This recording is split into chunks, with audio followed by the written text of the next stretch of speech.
দাউকান্দি সরকারি ডিগ্রি কলেজের 2020-21 শিক্ষাবর্ষের একাদশ শ্রেণীর আমার অনলাইন উদ্বোধনী ক্লাসে সম্মানিত অধ্যক্ষ সাহেব, আমার সহকর্মীবৃন্দ এবং নবাগত শিক্ষার্থীদের জানাই আমার আন্তরিক শুভেচ্ছা ও সালাম।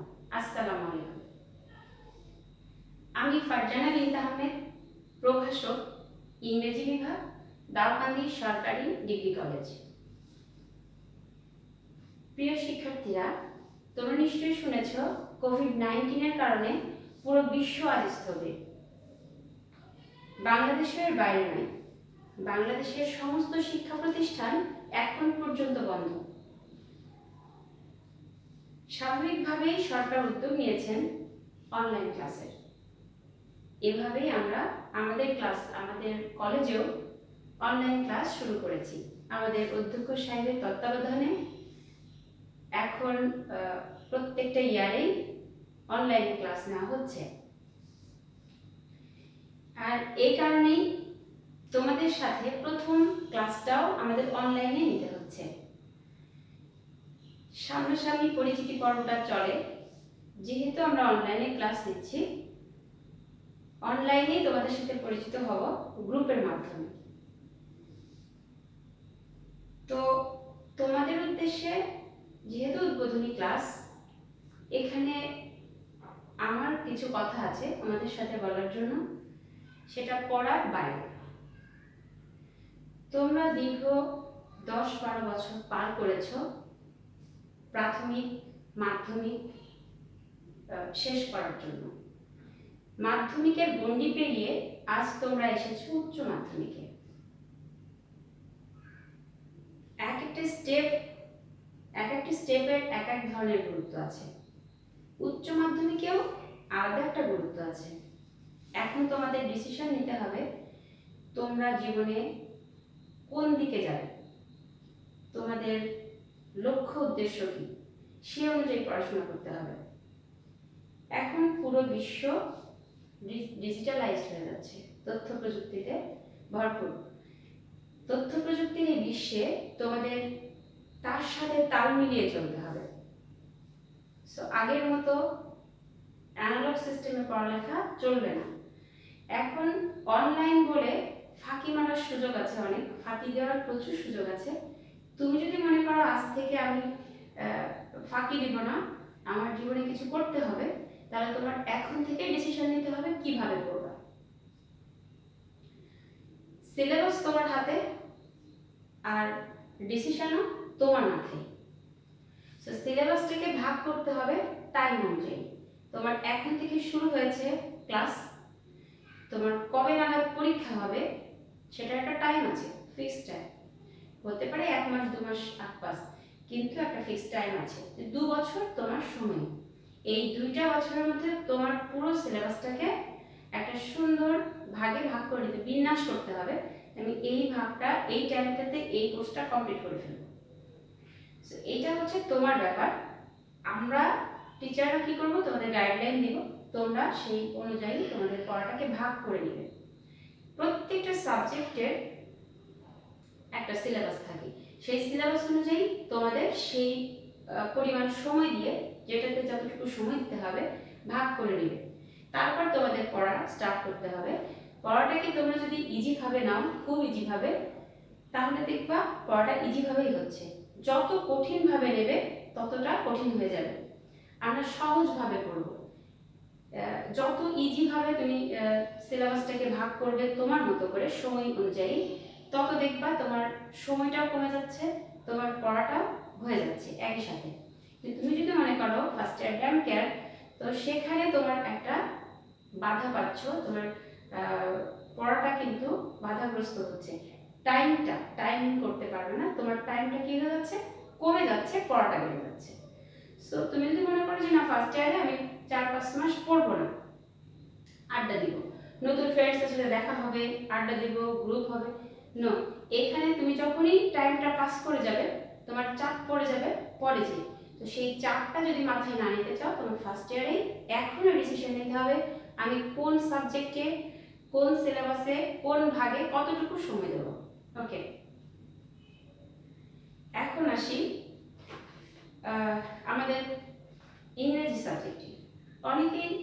ধারণা আছে ইংরেজি মানে ভয়।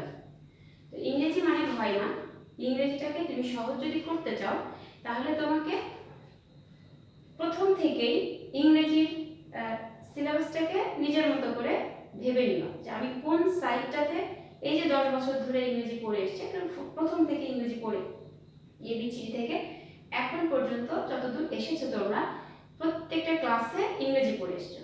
এখন এই ইংরেজির কোন জায়গাটা তুমি বোঝো না সেটা কিন্তু তুমি সবচেয়ে ভালো জানো। আমি টিচার, আমি কিন্তু বুঝবো না তুমি কোনটা খারাপ। কেন বুঝবো না? কারণ তোমার মুখ থেকে বেরোতে হবে, তোমার নিডটা, তোমার ল্যাকিংসটা তোমার মুখ থেকে বেরোতে হবে। তুমি যদি আমাকে প্রশ্নই না করো, তুমি যদি আমাকে কোনো প্রশ্নের উত্তর না দাও, তুমি যদি নাই জানো যে আমি কি বলবো, সেখানে আমি তো বুঝতেই পারবো না তুমি কোন জায়গায় তোমার ল্যাকিংস আছে, তুমি কোন জায়গায় বুঝো না। তো যখন আমি বুঝতে পারবো তখন তোমার ল্যাকিংসটা পূরণ করার চেষ্টা করব। কিন্তু তুমি কিন্তু নিজে খুব ভালো করে জানো যে তোমার কোন জায়গাটা ল্যাকিং আছে, কোন জায়গাটা তোমার একটু দুর্বল আছে, দুর্বল পয়েন্ট আছে কোন জায়গায়। তো যেই জায়গা তোমার দুর্বল আছে সেই জায়গাটাকে বেশি করে ঝালাই করতে হবে, পড়তে হবে। এমন না তুমি এসএসসি পাস করে গেছো তার মানে তোমার আর ওই জিনিস পড়বো, এত ছোট জিনিস, এত ছোটবেলার পর এটা আমি পড়বো, এটা লজ্জা পাওয়া যাবে না। লজ্জাটাকে ভেঙে ফেলো, দেখবা তুমি জয় করতে পেরেছো, ইংরেজিকে জয় করতে পেরেছো। যখনই লজ্জা করেছে আমি পার্টস অফ স্পিচ এখন পড়বো, টেন্স এখন পড়বো, ওটা তো ফাইলে পড়ো, নো, এটা মনে করা যাবে না। তোমার যেখানে ল্যাকিংস আছে একটা কথা ভেবে রাখো যে ইংরেজির টেন্স এবং পার্টস অফ স্পিচ যে পারবে তার ইংরেজি নিয়ে ভয় পাওয়ার কোনো কারণ নেই। ওকে, আর ভোকাবুলারিটা যার যত রিচ সে ইংরেজিতে এমনি ভালো হয়ে যাবে। সো আর প্র্যাকটিসের কোনো বিকল্প নাই। তো যখন তোমার ল্যাকিংসটা তুমি নিজে বুঝতে পারবে, সেটা রিপেয়ার করবে, তখনই তুমি ভালো করবে। এখন আসি সাবজেক্টের ব্যাপারে, যে ইংরেজি মানে ভয় বা ইংরেজিটা পড়লেই যারা আর্টসে আছো ইংরেজি পাস করা মানে সব পাস করা, এরকম একটা ধারণা আছে। তো ব্যাপারটা আমার কাছে মনে হয় তোমরা সায়েন্সে, আর্টসে, কমার্সে যে বিভাগেই থাকো না কেন তোমাদের মাথায় থাকতে হবে প্রত্যেকটা সাবজেক্টের কথা। প্রত্যেকটা সাবজেক্টকে সবাই সমান গুরুত্ব দিবা, শুধু ইংরেজিকে নিয়ে পড়ে থাকলে হবে না, প্রত্যেকটা সাবজেক্টে সমান গুরুত্ব দিতে হবে।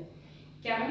যদি কেউ ইংরেজিতে একটু বেশি সময় দিচ্ছে, বেশি প্রাইভেট পড়ছে, বেশি কিছু করছে, অনেক কিছু, অনেক বই পড়ছে, অনেক কিছু চেষ্টা করছে, পড়ার পর কি হলো, সে ইংরেজিতে 80 আর 90 আর পেয়ে গেল।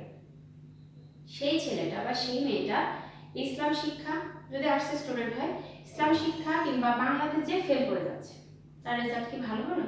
তাকে তুমি ভালো স্টুডেন্ট বলবে? নো। ভালো স্টুডেন্ট সে যে প্রত্যেকটা সাবজেক্টের উপরে তার একটা মিনিমাম দক্ষতা আছে, সে ফেল করবে না, সে সবগুলো সাবজেক্টে মোটামুটি একটা পর্যায়ে দখল নিতে পারবে। শুধু একটাতে ভালো করার কোনো মানে হয় না। যেহেতু আমাদের কয়েকটা সাবজেক্ট আছে, দেওয়া আছে, তাহলে আমাদের কি করতে হবে, প্রত্যেকটা সাবজেক্টকে আলাদা আলাদা গুরুত্ব দিতে হবে। সেটা সায়েন্স হতে পারে, আর্টস হতে পারে বা কমার্স হতে পারে। এখন আসি তোমাদের শামিমা আফরিন তনু ম্যাডাম গত 2টা ক্লাস নিয়েছেন, ওখানে খুব সুন্দরভাবে প্রশ্নের প্যাটার্নটা বুঝিয়ে দিয়েছেন, কোশ্চেন প্যাটার্ন। ওকে, তোমাদের প্রথমে কিন্তু প্যাটার্নটা জানতে হবে যে আমাদের কোশ্চেন কি রকম হয়। ফার্স্ট পেপারের কোশ্চেন প্যাটার্ন যখন বুঝিয়ে দিয়েছেন, এখন আমি তোমাদেরকে ওই প্যাটার্নটা জাস্ট বলবো যে কিভাবে তোমরা কোশ্চেনগুলোকে আনসার করলে খুব সহজে আনসার করতে পারবে আর কি। জাস্ট একটা গাইডলাইন দেওয়ার চেষ্টা করছি। তোমরা খেয়াল করো, এরকম কোশ্চেন তোমরা নিশ্চয়ই দেখেছো, ম্যাডাম সুন্দরভাবে দেখাইছেন, আমি দেখেছি। এখানে কোশ্চেনে খেয়াল করো, 1 নম্বর কোশ্চেনের এতে দেওয়া আছে choose the correct answer from the alternative. এখানে এটাকে বলা হয় মাল্টিপল চয়েস। প্রত্যেকটা ক্লাসে তোমাদের স্ক্রিনশট যেহেতু হয়েছে, প্রত্যেকটা ক্লাসে তোমরা করেছো, এখানে একটা প্রথমে প্যাসেজ দেওয়া থাকে। তো এই প্যাসেজটা কোত্থেকে থাকে? আমাদের টেক্সট বুক থেকে, ইংলিশ ফর টুডে। তো এইখান থেকে যখন থাকে তখন আমাদের কি করতে হবে, প্রথমেই ইংলিশ ফর টুডে যতগুলো ইউনিট আছে, লেসন আছে, ওগুলোকে আমাদের পড়ে নিতে হবে। ওগুলোকে আমরা যখন ভালোভাবে পড়বো, ওর ভেতরে এমন না যে তুমি এখন পড়তে গেলে পুরোটাই বুঝে নেবে, নো, সেটা যে কেউ, যে কোনো মানুষই, আমাদের যেহেতু মাতৃভাষা বাংলা না, এই সরি ইংরেজি না, তাহলে ইংরেজি পড়তে গেলে আমাদের বেঁধে যাবে, এটাই স্বাভাবিক। কিছু কিছু শব্দ থাকবে যেটা তোমার আননোন, সেই শব্দগুলোকে মার্ক করো, মার্ক করে তখন সেইটা তুমি ডিকশনারিতে, এখন তো সবার হাতেই ফোন থাকে, ফোনে ডিকশনারি ইউজ করতে পারো, আবার বই ব্যবহার করতে পারো, ডিকশনারি বইটা ব্যবহার করার পর সেখান থেকে তুমি ভোকাবুলারিটা নিজে নিজে গেইন করে নিলে, যতগুলো ভোকাবুলারি তোমার আননোন সেগুলো সব জেনে গেলে।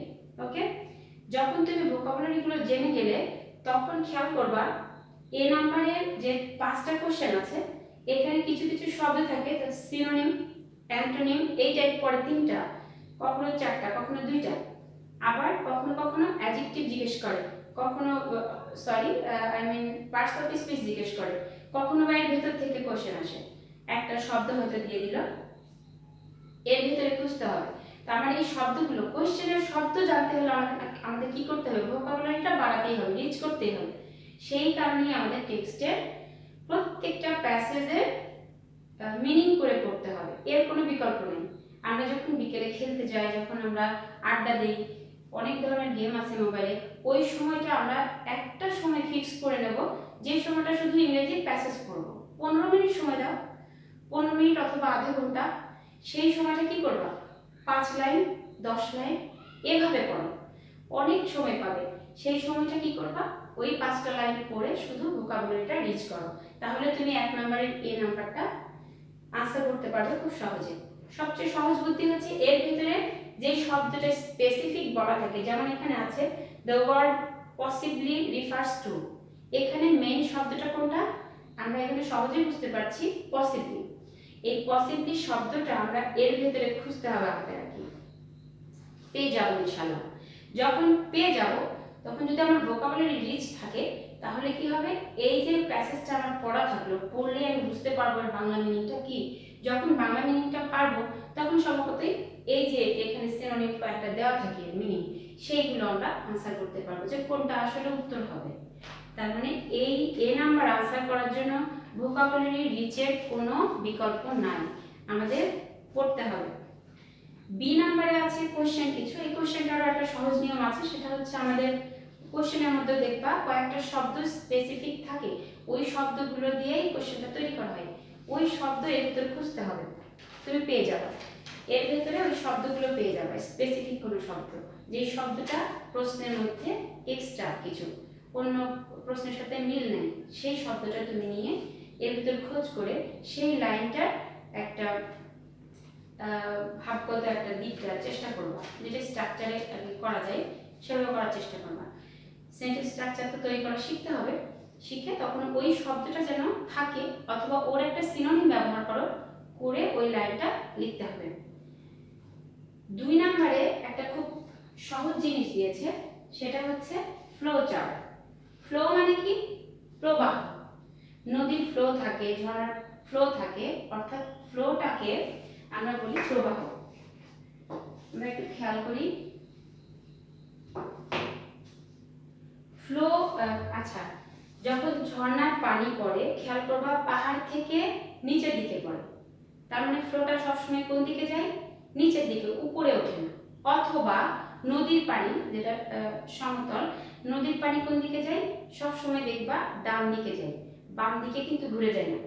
তাহলে যে ডান দিকে যাচ্ছে, অর্থাৎ ফ্লোর একটা ধরন থাকে, আমাদের ফ্লোগুলো বাম দিকে উল্টো দিকে যায় না, তাই না, ফ্লোটা সবসময় সোজা দিকে যায়, আবার উপর দিকে যায় না, নিচের দিকে নামে, উপর থেকে নিচে নামে। সো ফ্লো যখন আমরা লিখবো, ফ্লো চার্ট, যখন আমরা ফ্লো চার্ট করব, তখন যেই শব্দটা আমাদের দেওয়া থাকবে সেই শব্দটা দিয়ে আমরা এভাবে করতে পারি অথবা এভাবে করতে পারি। ফ্লো চার্টের ধরন আছে, এখানে একটা দেওয়া থাকে, আমাদের উত্তর করতে হবে আরো 5টা, 1 2 3 4 5 6।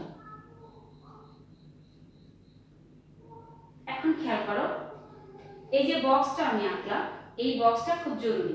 দেখবা প্রশ্নে স্পষ্ট করে এখানে একটা বক্স দেওয়া থাকে, এখানে একটা বক্স আঁকানো থাকে, তারপরে বক্স করাই থাকে যে এভাবে লেখো, স্যাম্পলটা যেভাবে দেওয়া থাকবে আমাদের সেটাই করতে হবে। এখন দেখো প্রশ্নে দেওয়া আছে কি ডান দিকে গেছে, তাহলে এখানে যদি আমরা এভাবে করি এটা ভুল না, হ্যাঁ দুই ভাবে করা যায়, একটা হচ্ছে উপর থেকে নিচে অথবা বাম থেকে ডানে। ফ্লোটা একদিকে থাকতে হবে, অবশ্যই উপর থেকে নিচে অথবা বাম থেকে ডানে, এবং ফ্লোটা কোনো জায়গায় ব্রেক করা যাবে না, ফ্লোটা ঠিক একইভাবে যাবে। এই যে তীর চিহ্নটা, এটা দেওয়ার মানে কি, মানে উপর থেকে নিচে যাচ্ছে। আমি যদি তীর চিহ্ন উপরে দিতাম তার মানে নিচে থেকে উপরে যাচ্ছে, যেহেতু আমি তীর চিহ্ন নিচে দিয়েছি তার মানে এই ফ্লোটা থেকে এইটার থেকে ফ্লো নিচে এদিকে আসলো, এখান থেকে ফ্লো এখানে আসলো। প্রবাহটা মানেই হচ্ছে ফ্লো, আর সেই ফ্লোটা সবসময় একটার পর একটা আসবে, সেটা নির্দেশ করছি আমরা অ্যারো দিয়ে, তীর দিয়ে, এটা দিতে হবে। আর এই বক্সটা মাস্ট দিতে হবে। এখন দেখো যদি আমরা এভাবে লিখি, উপর নিচ না লিখে যদি আমরা সোজা লিখি, যেটা প্রশ্নে দেওয়া আছে, খাতাতে অনেক সময় কি হয়, খাতায় সোজা লিখতে গেলে জায়গা পাওয়া যায় না, এই জন্য অনেকে লম্বা করে লেখে, তো লম্বা করে লিখলেও সেটা হবে। আমরা যদি এভাবে লিখি তাহলে কিন্তু এ পাশে অ্যারো দিতে পারবো না, আমাদের দিতে হবে এইদিকে। তাহলে এটা প্রশ্নে দেওয়া থাকবে, কোশ্চেন পেপারে এটা দেওয়া থাকবে, তখন আমরা আনসার পেপারে যখন আনসার স্ক্রিপ্টে লিখব তখন সবসময় ডাইনে যাব এভাবে।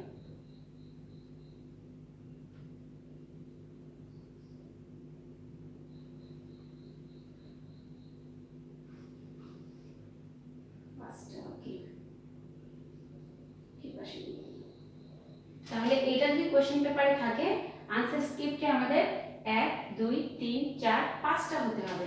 এখন কোশ্চেনে এখানে এইভাবে 1 লেখা আছে, অনেকে মনে করতে পারো একটা দেওয়া আছে তার মানে আর 4টা লিখতে হবে, ওকে, যে 5টাতে 5টা থাকতে হবে।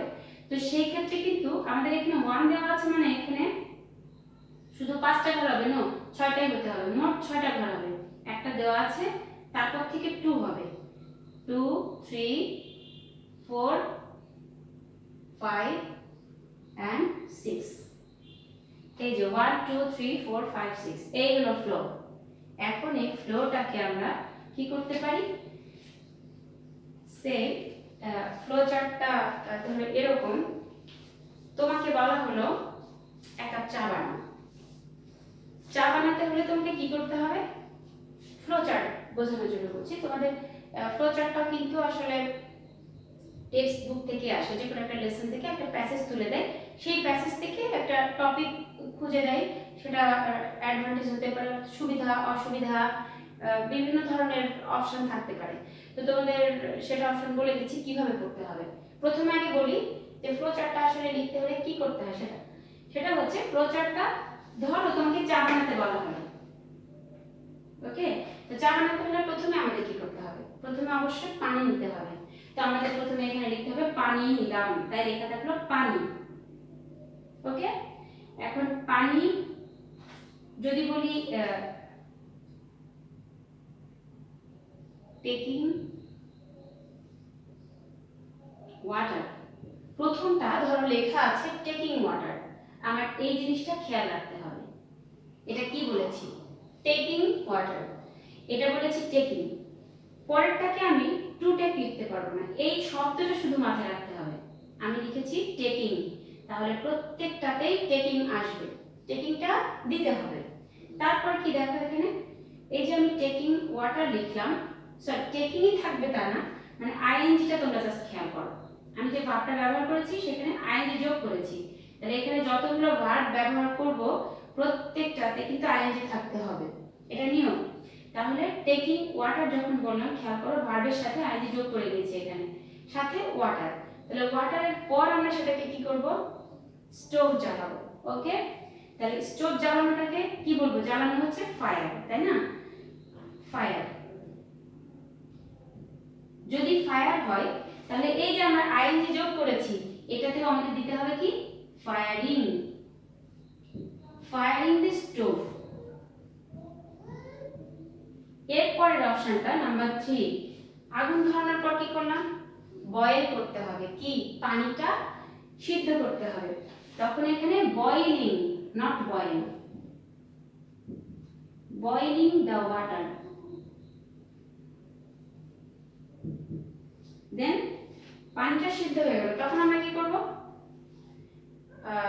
পানির মধ্যে চাপাতি দেব, রাইট? তখন আমরা দিব অ্যাডিং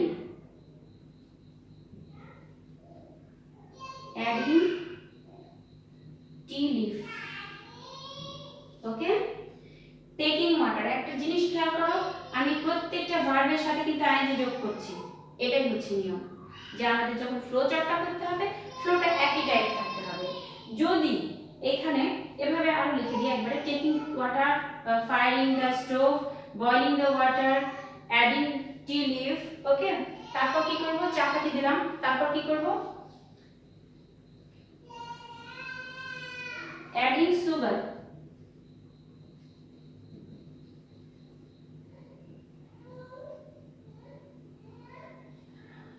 চিনি অ্যাড করব, তারপর কি করব, এখানে আমরা লিফের বদলে টি ব্যাগটা দিলে আরো বেশি সহজ হয়, কেন এখন টি ব্যাগই বেশি খাই। ওকে, টি ব্যাগ এখানে আসলো, অ্যাডিং সুগার, তারপরে আমরা দিব সার্ভিং,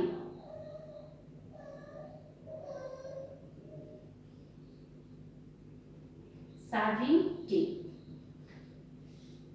এখন খেয়াল করো, এখানে আমরা লিখেছি taking water, firing the stove, boiling the water, adding tea bag, adding sugar, serving tea. এখন এই যে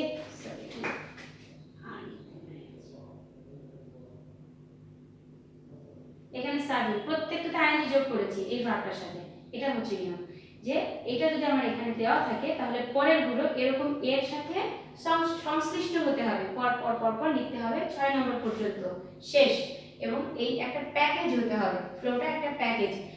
এই জিনিসটাকে আমরা কি করতে পারি, এই যে টেকিং লিখেছি, এই আইএনজি যদি আমরা না দিই আর একটা নিয়মে করা যায়, সেটা হলো কি টু টেক, আমরা এর সাথে টু যোগ করতে পারি, টু টেক, টু টেক হয়ে গেল। তখন কি হবে, এটা টু ফায়ার, তারপর টু বয়েল, টু বয়েল, তারপর এটা to add, to serve. Okay, তাহলে যদি আমি টু ব্যবহার করি তাহলে সবগুলোই to take, to fire, to boil, সবগুলোতে টু ব্যবহার করতে হবে। যদি আমি আইএনজি যোগ করি তাহলে প্রত্যেকটাতে আইএনজি হবে, taking, firing, boiling, adding, serving. Okay, এখন আসো, এই যে আমরা দেখলাম একটা জিনিস, যে ফ্লোর একটা নিয়ম আছে, যে ফ্লোটাকে আমরা যদি প্রথমে যে ভার্বটা ব্যবহার করব সেটা যদি আইএনজি যোগ করে দিই তাহলে সবগুলোই আইএনজি হবে, যদি আমরা টু ব্যবহার করি তাহলে সবগুলো টু। আই মিন এখানে শুধু ভার্বে ব্যবহার করবো তা না, এরকম হতে পারে তুমি একটা দোকানে গেছো কিছু কাপড় কিনতে, কিংবা কোনো ফল কিনতে, কিংবা এরকম টাইপ কিছু হয় যে কালার দেখতে চাই, তো তখন ফ্লো চার্ট, কালারগুলোর ফ্লো চার্ট কিভাবে করবা, তখন তোমার একটা কালারের নাম যদি দেওয়া থাকে, সেই কালারগুলো কি, ধরো লাল দেওয়া থাকলো, তখন তুমি স্বাভাবিকভাবে কি লিখবা, শুধু রেড লেখা থাকলো, তখন তুমি পরপর লিখবা নীল অর্থাৎ ব্লু, ভায়োলেট, এরকম পরপর অরেঞ্জ, হ্যাঁ নামগুলো পিঙ্ক, এগুলো পরপর পরপর তুমি 6টা নাম দিয়ে দিলাম।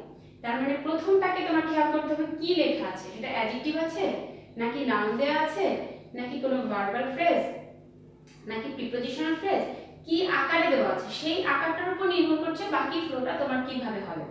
এরপরে দেখো যে ফ্লো চার্টটা তোমার যখন লিখছো তখন তোমার এইখানে একটা টপিক লেখা থাকে 1 নম্বরে, সেই টপিকটা দেখার পর তোমার মাথায় কিন্তু কাজ করবে না যে এই টপিকটা কোথা থেকে আসলো, কিভাবে লিখবো। এর জন্য দরকার তোমার বইয়ের যে লেসনগুলো আছে সেই লেসনগুলোতে দেখবা প্রত্যেকটা লেসনে কিছু অ্যাডভান্টেজ, ডিসঅ্যাডভান্টেজ, কিছু সলভনেস, এরকম কয়েকটা অপশন আছে।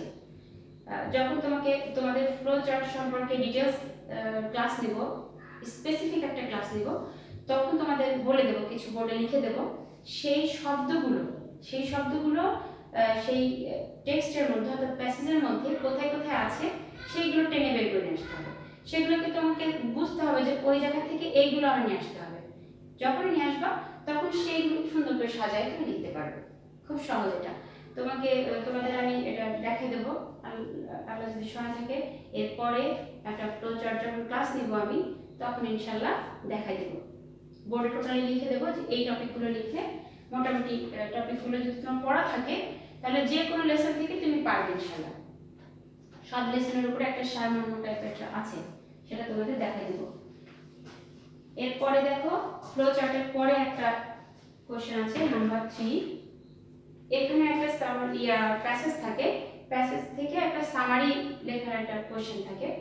তো এই জায়গায় দেখো সামারি লেখার একটা সুন্দর নিয়ম আছে। সামারিটা কি করতে হবে আমাদের? প্রথমে সামারি লেখার জন্য আমাদের টেক্সট থেকে এটাকে বলতে হয় যে এই টেক্সটটার সামারি প্রথম line taken this lines are taken কিংবা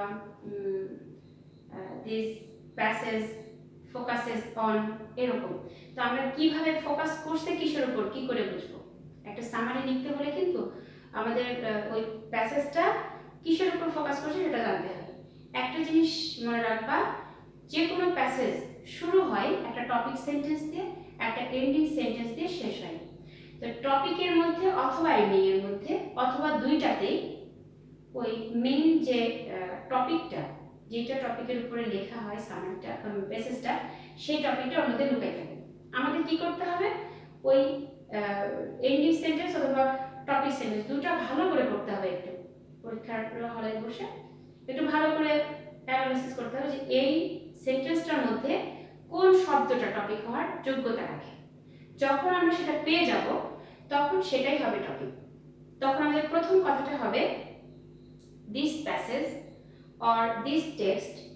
তোমরা আরো অনেক সুন্দর করে লিখতে পারো, তবে একটা ধরাবাঁধা একটা গতানুগতিক নিয়ম আছে, সেটা সব স্টুডেন্টের জন্য। সেটা হচ্ছে this passage or this text focuses on সেই টপিকটা, যেই টপিকটা তুমি ওই লাইন থেকে খুঁজে পেয়েছো।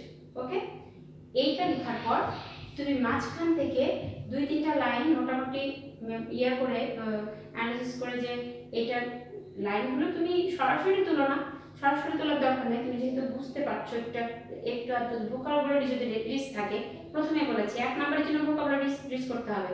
তখন কি হবে? ভোকাবুলারির তোমার যে শব্দ ভান্ডার আছে সেখান থেকে কিছু শব্দ ওখানে ঢোকাতে হবে।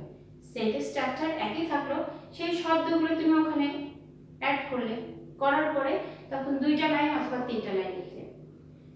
তোমার সামারিটা যেন 5 লাইনের বেশি না হয়। প্রথম একটা স্টার্টিং টপিক লাইন, একটা স্টার্টিং লাইন থাকবে আর শেষে যে একটা এন্ডিং লাইন থাকবে। এই দুইটা জিনিসের মিল থাকতে হবে। যে টপিকটা তুমি লিখেছো প্রথমে, এই প্যাসেজটা ফোকাস করে কি, দিস প্যাসেজ ফোকাসেস অন টপিকটা, ওই লাইনটা আবার নিচে একটু আলাদা কথা লিখতে হবে। ওকে, মাঝখানে 2টো লাইন দাও অথবা 3টা লাইন, 2টো লাইন দাও অথবা একটা লাইন দাও, কোনো ব্যাপার না, কিন্তু প্রথম লাইন শেষ লাইনটার মিল থাকতে হবে, সামঞ্জস্য থাকতে হবে, তাহলেই সুন্দর একটা সামারি হবে। সামারি মানে তুমি পুরো প্যাসেজটা তুলে দিলে, সামারি মানে তুমি 4-5টা লাইন এখান থেকে তুলে দিলে, 10টা লাইন তুলে দিলে, এক পেজ লিখে ফেলে, নাম্বার পাবে না।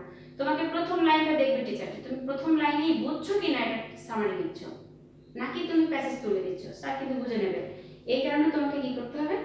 প্যাসেজের সামারি যখন লিখছো তখন অবশ্যই তোমার ফোকাস করতে হবে প্রথম লাইনটা পড়ে যে এই প্যাসেজটা ফোকাস করছে কোন টপিকের উপরে, তাহলে তুমি নাম্বারটা পাচ্ছ।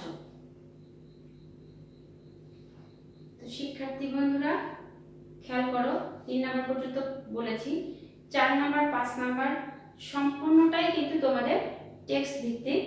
টেক্সটের লেসনগুলো ভালোভাবে যদি পড়ো তাহলে মোটামুটি এগুলো আনসার করতে পারবে। 4 নাম্বারটাও ক্লু দেওয়া থাকে, এটাও সহজ আছে। যদি তোমার স্ট্রাকচারের উপর জ্ঞান থাকে আর ভোকাবুলারিটা ভালো থাকে, লেসনটা যদি ভালোভাবে দখল করতে পারো তাহলে হবে ইনশাআল্লাহ। কিন্তু 5 নাম্বারটা টোটালি আননোন, এটা একটু টাফ আছে, এটাতেই সবাই ভয় পেয়ে যায়, কিন্তু ভয় পাওয়া যাবে না, চেষ্টা করতে হবে ওভাবেই কভার করার। আমাদের যত ভোকাবুলারি রিচ হবে তত আমরা শব্দ ভান্ডার যতখানি রিচ হবে ততটাই সহজে 5 নাম্বারটা আনসার করতে পারবো। 5 নাম্বার নিয়ে একটা ভয় আছে। প্রত্যেকটা টপিকের উপরে ইনশাআল্লাহ আমরা 3টা ম্যাডামই একটা একটা করে টপিক ধরবো আর একবারে ডিটেইলসে বলবো।